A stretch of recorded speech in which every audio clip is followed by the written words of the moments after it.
In 1975, as I turned 18, my church youth group was rehearsing for the musical Godspell, and I was cast as Jesus.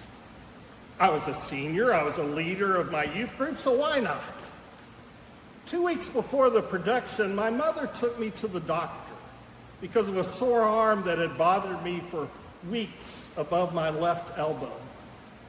I was joking around with the x-ray technician until he changed his demeanor, because the x-ray revealed a hole in the bone of my left humerus. Our joking ended with a serious humerus. It was no longer a laughing matter.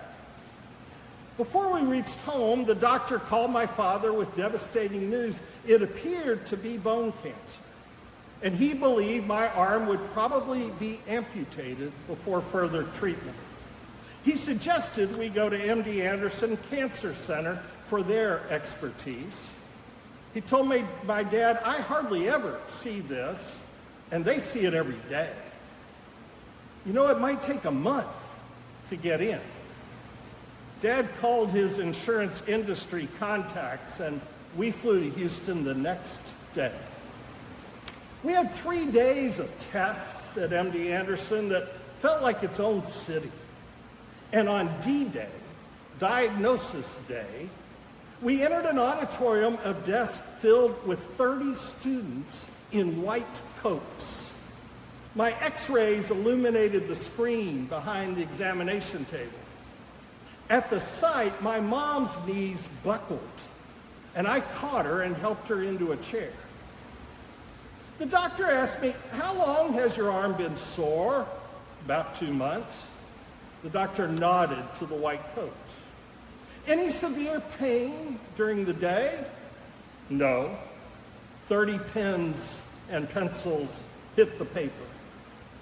It wakes you about 2 in the morning? Yes. Scribbled notes everywhere.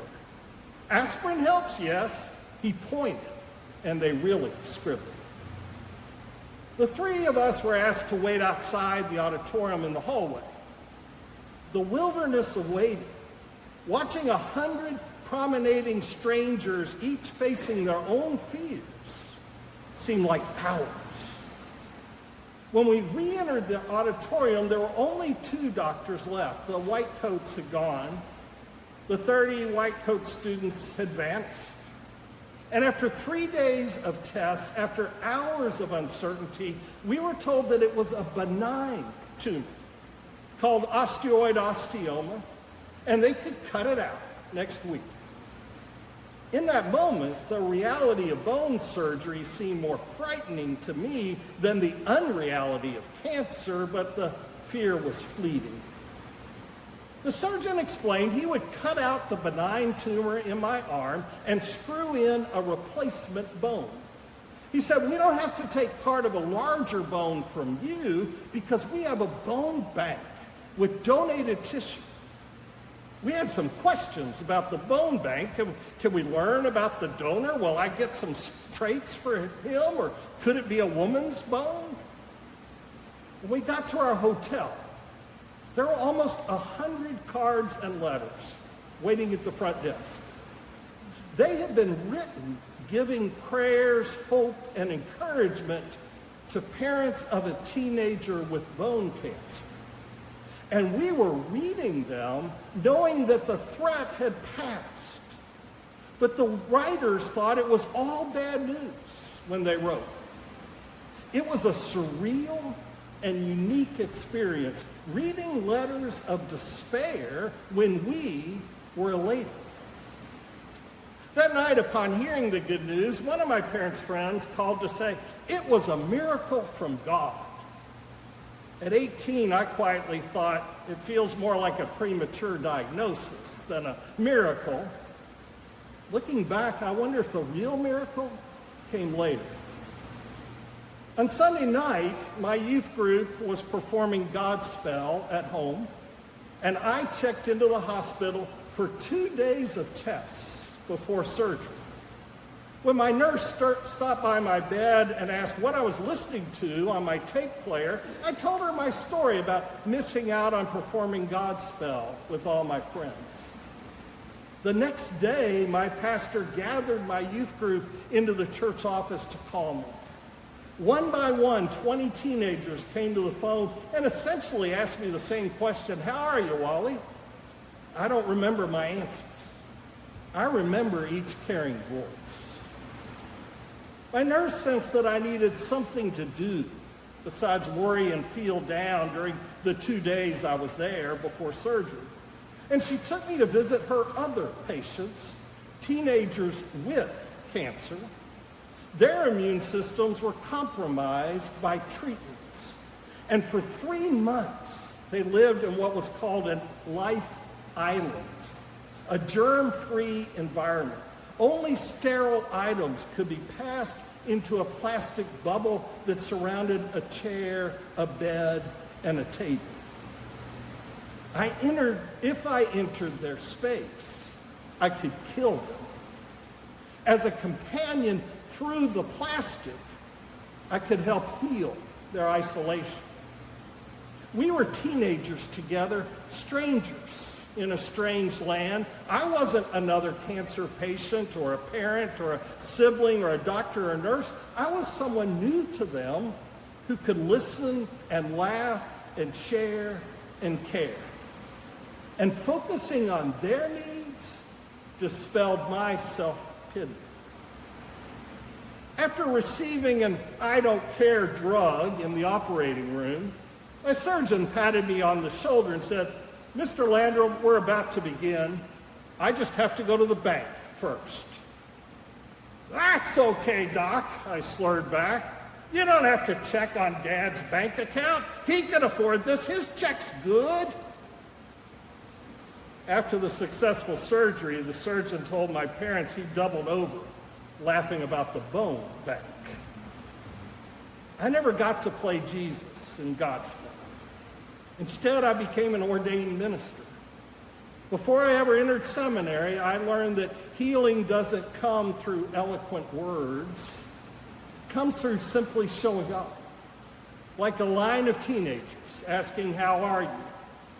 Thanks to a compassionate nurse, I became a chaplain without credentials for lonely teenagers behind plastic walls. And the role I missed playing prepared me for the role I was meant to play.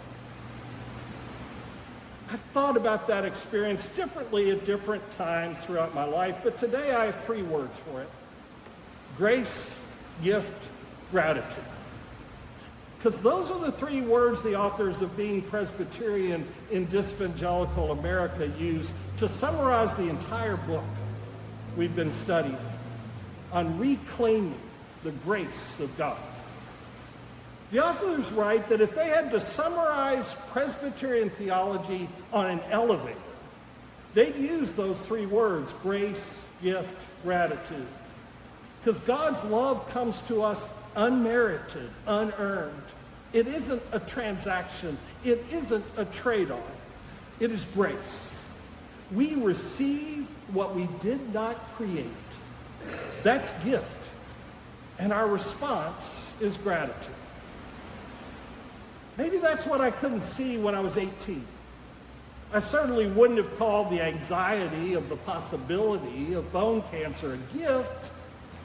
But I have learned that grace has a remarkable way of showing up in places where I never would have chosen to go. Grace was a nurse. Grace was 20 teenagers who didn't know what to say and called me anyway. Grace was discovering I didn't need to know all the right words to show compassion to strangers in a strange land. Grace was finding a role I didn't know I was being prepared to play. The authors, Being Presbyterian in Evangelical America, make a rather astonishing claim. Everything is grace. Our existence is grace. The fact that you woke up this morning, the people who have loved you, the earth beneath your feet, The trees, the sky, the oceans, the birds in the air, and fish in the sea. We didn't earn any of it. We received it. That's grace. It's all a gift. Think for a moment about your own life. How much of what matters most to you did you actually earn? You didn't earn the people who loved you because before you could do anything to deserve it. You didn't earn the friend who showed up at exactly the right moment. You didn't earn every second chance you were given. So much of what matters most in life is grace received as a gift. Paul writes in 1 Corinthians 4:7, "What do you have that you did not receive? And if you received it, why do you boast as if you did not receive it?" We don't boast about being Christians as if we earned our calling. We realize everything about our faith is a gift, something we received. And in Philippians 4, Paul writes, "Rejoice in the Lord always. Again I say rejoice. Let your gentleness be known to everyone. The Lord is near. Do not be anxious about anything, but in everything, in prayer and supplication, with thanksgiving, let your requests be made known to God." Paul doesn't write to be thankful for everything. He writes to be thankful in everything. Grace leads to gratitude. When we recognize life as a gift, something begins to happen within us. We become grateful. Paul writes these words to a church that knew disagreement and struggle. Rejoice in the Lord always. And then right in the middle of his instructions about how Christians are to live together, he says to bring everything to God with gratitude. Maybe that's why we worship. It's gratitude for the grace we've received. God does not take roll call. God does not give extra credit. We're not here this morning because God is keeping score. We're not accumulating points for some transaction or bargain with God. We're not trying to convince God that we're really good Presbyterians. We worship because something happens when we stop long enough to notice what we've been given. We say thank you. We say thank you for life. Thank you for love. Thank you for forgiveness. Thank you for the people who have traveled with me. Thank you for the people who called when they didn't know what to say. Thank you for grace, gift, gratitude as a rhythm of faith. That sounds nice, maybe even a little sentimental, but don't we realize how much of our world is organized around exactly the opposite idea? The author contrasts grace with transaction. I give this because I expect that. If I accomplish enough, then I'll matter. If I accumulate enough, then I'll be secure. If I believe the right things and behave the right way, then God will accept me. But the problem with a transactional life is that we're never finished. There's always something more to achieve, something more to buy or prove or win. It's a treadmill we never get off. But grace says you didn't earn your life. Gift says open your hands and receive it as a gift. Gratitude says look at what you've already been given. It's enough. And then gratitude becomes generosity. Generosity is the way we resist the transactional nature of our culture. In a world telling us what we lack, gratitude says, look at what we've been given. In a world dividing people into winners and losers, grace said, nobody earns the love of God. In a world telling us to fear our neighbors, Jesus says, love your neighbor as yourself. In a world asking, what do I get out of this?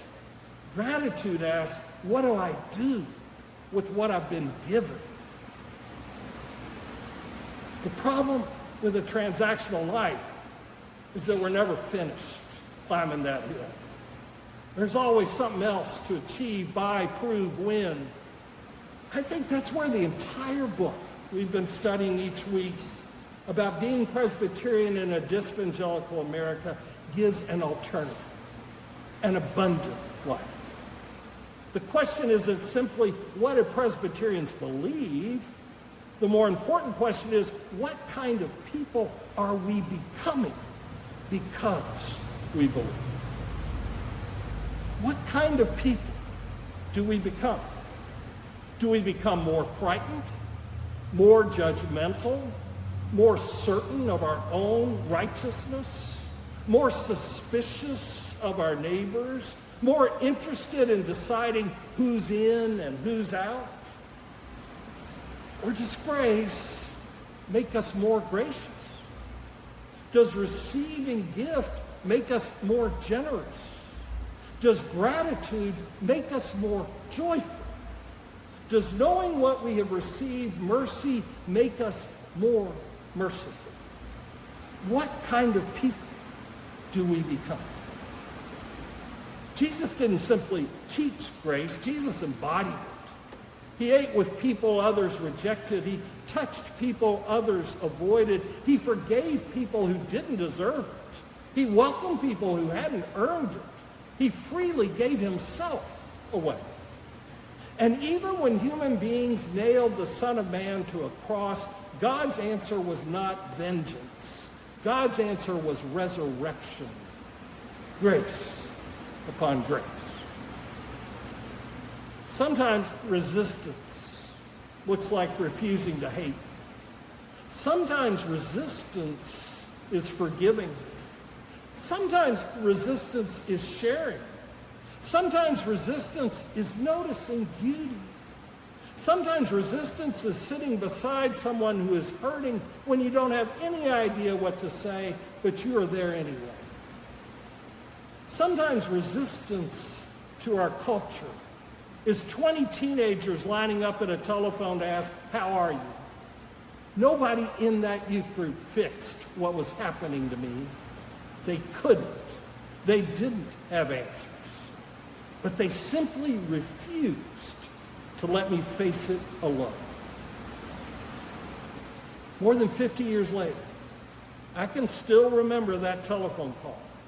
I remember that nurse giving me a calling. I received something I could never have manufactured for myself. The rest of my life, that experience helped me walk into a hospital room when I didn't know what to say, or sit beside someone who was grieving when I couldn't fix it. Because maybe the best way I can say thank you is to give someone else what I've been given. Grace, gift, gratitude, generosity. We're invited into a rhythm of living. Our world has plenty of people keeping score, plenty of people trying to win, plenty of people telling us whom to bless and whom to blame. Maybe the church can be different.